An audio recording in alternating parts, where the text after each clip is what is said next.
পুজো almost এসে গেছে আর মিষ্টির রেসিপি দেবো না, এটা হতে পারে? পাটিসাপটার সাথে এবার একটা রয়্যাল টুইস্ট, জাফরানি পাটিসাপটা।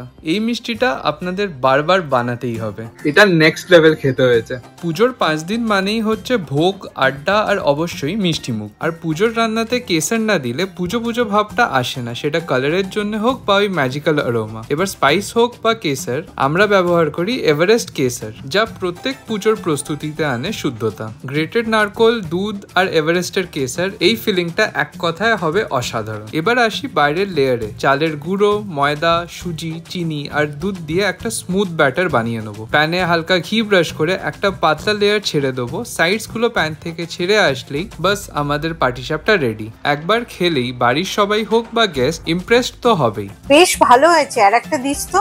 দুর্গাপুজোর শুভেচ্ছা রইল সবাইকে। এভারেস্টের মশলা আর কেসার তোমরা যে কোনো অনলাইন আউটলেট বা অফলাইন স্টোরসে পেয়ে যাবে। আর এইভাবেই হয়ে যাবে পুজোর মোমেন্টগুলো আরো স্পেশাল।